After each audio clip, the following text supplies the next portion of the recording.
شروع اللہ کے نام سے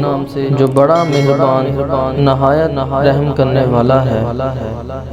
فتح مکہ کے ایک روز حضور صلی اللہ علیہ وآلہ وسلم ایک مکان کی دیوار سے ٹیک لگائے اپنے کسی غلام کے ساتھ گفتگو فرما رہے تھے، اور وہ مکان ایک کافرہ عورت کا تھا۔ اس نے جب حضور نبی کریم صلی اللہ علیہ وآلہ وسلم کی آواز سنی تو بغض اور حسد کی وجہ سے اپنے مکان کی کھڑکیاں بند کر لیں تاکہ آپ صلی اللہ علیہ وآلہ وسلم کی آواز اسے سنائی نہ دے۔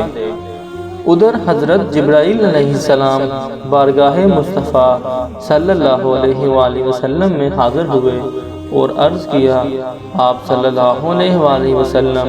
جس مکان کی دیوار سے ٹیک لگائے کھڑے ہیں یہ ایک کافرہ عورت کا مکان ہے،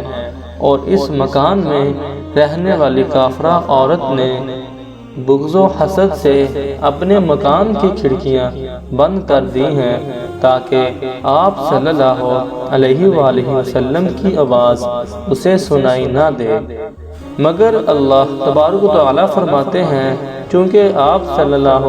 علیہ وآلہ وسلم کی پشت انور اس مکان کی دیوار کے ساتھ مس کر گئی ہے، اس لیے وہ نہیں چاہتا کہ اس مکان میں رہنے والے دوزخ میں جائیں۔ اے محبوب صلی اللہ علیہ وآلہ وسلم، اس کافرہ نے اپنے مکان کی کھڑکیوں کو بند کیا اور ہم نے اس کی دل کی کھڑکیوں کو کھول دیا ہے۔ جبرائیل علیہ السلام کا یہ کہنا تھا کہ اس عورت کی اندر بیٹھے بیٹھے دل کی دنیا بدل گئی اور وہ بے قرار ہو کر باہر نکلی اور حضور نبی کریم صلی اللہ علیہ وآلہ وسلم کے قدموں میں گر گئی اور مسلمان ہو گئی اور صدقے دل سے کلمہ پڑھ لیا۔ جدھر جدھر بھی آپ صلی اللہ علیہ وآلہ وسلم گئے کرم ہی کرتے گئے، کسی نے مانگا نہ مانگا وہ جھولیاں بھرتے گئے۔